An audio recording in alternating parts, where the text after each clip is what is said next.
የአዜብ ታሪክ ክፍል 1። ህይወት አንዳንዴ ተከታታይ ፈተና ናት። ለአዜብ ደግሞ ፈተናው የጀመረው ገና በለጋ እድሜዋ ነው። እናቷን በሞት አጥታ አባት በሌለበት ዓለም ላይ ብቻዋን የቀረችው አዜብ ብቸኛ መጠጊያ ይሆናሉ ብላ ወደ አክስቷ ደጅ አመራች። ነገር ግን የጠበቃት የናፈቃት የቤተሰብ ፍቅር ሳይሆን ሌላ መከራ ነበር። የገዛ ዘመድ ካልራራ ከማያውቁት ሰው ርኅራኄ መጠበቅ ከባድ ነው።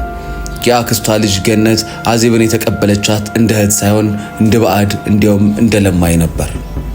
አዜብ ያንን ሁሉ መንገድ ተጉዛ የመጣችው ካለፈው ጥቁር ትዝቷ ለማምለጥ ጭምር ነበር። የእናቷን ሞት ተከትሎ የእንጀራ አባቷ ሊያደርስባት ከሞከረው ግፍ ለማምለጥ ስትል ወደ አክስቷ ቤት ተጠጋች።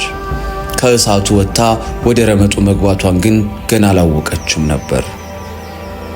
ትምህርት ፍለጋ የመጣችው አዜብ የቤቱ አገልጋይ ሆነች።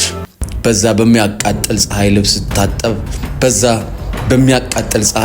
ልብስ ስታጥብ ውላ የዛለ ሰውነቷን መሸከም አቅቷት በዛ በጨለመበት ሰዓት ግን እንደ ብርሃን ብቅ ያለ አንድ ሰው ነበር፣ ማቲያስ የሰጣት ትኩረትና ደግነት ለአዜብ ትልቅ ብርታት ቢሆናትም አክስቷ ግን ይህን ስታይ ንዴቷን መቆጣጠር አልቻለችም።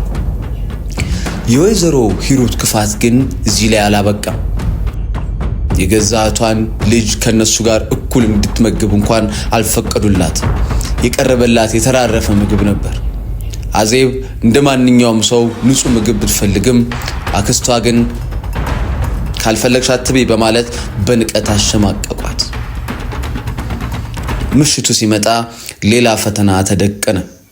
ገነት በዛ በጨለማ አዜብን ካርድ ገዝተሽ ነይ ብላ አዘዘቻት። አዜብ ብትፈራም ብታለቅስም የሚሰማት አልነበረም። ብቻዋን ጨለማ ውስጥ ስትወጣ ግን እናትም ተመልሳ ስትመጣ የጠበቃት ግን የገነት ቁጣና ንቀት ነበር። ስቃዩ እየባሰ መጣ። የገዛ ዘመዷ ግሯን እንድታይ ስታዛት የአዜብ ልብ በሐዘን ተሰበረ። እንባዋ ከዓይኗ እየፈሰሰ የገነት እግር ላይ ሲያርፍ ገነት ግን የሰላም እንባዋን እንኳን መታገስ አልቻለችም። በርግጫ ጣለቻት። አዜብ የናፈቃት የእናቷ ፍቅር እንጂ ይሄ ግፍ አልነበረም። በዛች ጠባብ ክፍል ውስጥ ሆና የእናቷን ፎቶ እያየች ስቅስቅ ብላ አለቀሰች። ማዬ ለምን ጥለሽኝ ሄድሽ? ማዬ ለምን ጥለሽኝ ሄድሽ የሚለው ጥያቄዋ ግን ምላሽ አላገኘም። ግን ትልቁ ሚስጥር ገና አሁን ወጣ። እናቷ ከመሞታ በፊት የጻፈችው ደብዳቤ የወይዘሮ ሂሩትን ማንነት አጋለጠው። አዜብ የምትሰቃይበት ቤት እንዲያውም መላው ንብረት የእናቷ መሆኑን አክስቷ አወቁ። እናቷ አዜብ እንድትወርሰው አደራ የሰጠችው ቤት ውስጥ አዜብ ባሪያ ሆናለች። አዜብ ይህንን ሚስጥር የምታውቅበት ቀን ይኖር ይሆን? ወይዘሮ ሂሩትስ ንብረቱን ላለመልቀቅ በአዜብ ላይ ምን አይነት ተንኮል ይሰርጉ ይሆን? ማቲያስ አዜብን ከዚህ ስቃይ ያወጣት ይሆን? የአዜብ ታሪክ ክፍል 2 ይቀጥላል።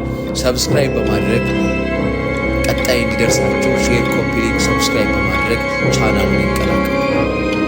የአዜብ